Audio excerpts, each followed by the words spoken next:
पर्वताला ऐतिहासिक स्थळ हे मानलं जातं आणि या ठिकाणी पर्यटक मोठ्या संख्येनं आपल्याला आलेले दिसून येतात. इकडे 2 मिनिट.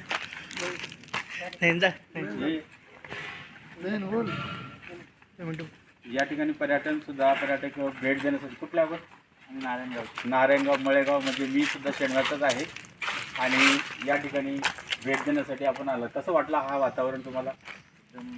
छान वाटलं. हां, म्हणजे पुन्हा या ठिकाणी यावं असं वाटतं. यांचं मत असं आहे की रोड चांगलं नाही. हा रोड जर बनवला तर भरपूर प्रमाणात लोक येते की नाही. म्हणजे काय झालं पाहिजे तर रोड चांगला रस्ता झाला पाहिजे. शासनाने याकडं जेणेकरून जर लक्ष केंद्रित केलं तर हे पर्यटन स्थळ अतिशय उत्कृष्ट होऊ शकतं. हा त्यांचा खऱ्या अर्थानं उद्देश आहे. धन्यवाद. आपल्याला या ठिकाणी पाहायला मिळतात. अशाच पद्धतीनं या ठिकाणी सीतामाईचं कुंड ज्याला आपण म्हणतोय, हे सीतामाईच्या कुंडाकडे हा बोर्ड या ठिकाणी लावलेला आहे. या ठिकाणाहून आपल्याला सीतामाईच्या कुंडाकडे जावं लागतं. हां, तर आता हा इकडं रस्ता जो जातोय तो कुंडाकडे चाललेला आहे. कुंडाकडे चाललेला आहे का? सीतामाईची नाण्याची व्यवस्था इकडे आहे. नाण्याची व्यवस्था या ठिकाणी. तर आपण पाहिले हा माझा मित्र आहे. आम्ही दोघेही या ठिकाणी प्रवासासाठी आलेलो आहोत आणि हा जो रस्ता आपल्याला जाताना दिसतोय तो कुंडाकडे जाताना आपल्याला दिसतोय. थोड्याच वेळात आपल्याला आता या अगोदरच मी तुम्हाला सांगितलेलं आहे की आम्ही कुंडाकडे चाललो. हा बंदिस्त कुंड आपल्याला पाहायला मिळतो. त्याच्या खाली जर गेला तर त्याच कुंडातील पाणी आपल्याला खाली उतरताना दिसतंय. सुंदर असं दृश्य या आजा पर्वतामध्ये आपल्याला पाहायला मिळतं आहे.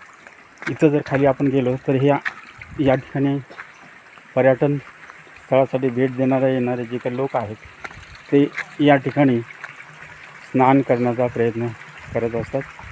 खऱ्या अर्थानं हा आजा पर्वत हा संपूर्ण महाराष्ट्रामध्ये प्रसिद्ध असलेलं पर्यटन स्थळ आहे. जर आपण ते पाहिलं तर एखाद्या वेळेस आपण जरूर या आजा पर्वताला भेटण्यासाठी यावं आणि इथलं दृश्य आपण पाहावं. ज्या ठिकाणी आपण उतरलो खाली हा वरचा भाग जो आपल्याला पायावरून कुंडाकडे आणण्याचा प्रयत्न करतो आणि हा आपल्याला हे छोटेसे महर्षी वाल्मिकी ऋषी यांच्या पवित्र समाधीस्थळी या ठिकाणी आपल्याला समाधीचं स्थळ दिसते पुढेच. आणि या पायऱ्याकडून अत्यंत बांधकाम झालेलं आहे. पूर्वी दगडधोंड्यांचं बनवलेलं होतं, परंतु आता हे चांगल्या पद्धतीचं बांधकाम या ठिकाणी आपल्याला झालेलं दिसून येते. बरेचसे पर्यटक या ठिकाणी फिरायला हा गेट कमान आपल्याला लावलेलं दिसते सुंदर दिसते. आणि हे आहे वाल्मिकी ऋषीचं समाधीस्थळ. अतिशय प्राचीन आपल्याला म्हणता येईल की ज्या ठिकाणी लाखोची संख्येने पर्यटक या ठिकाणी भेट द्यायला येत असतात.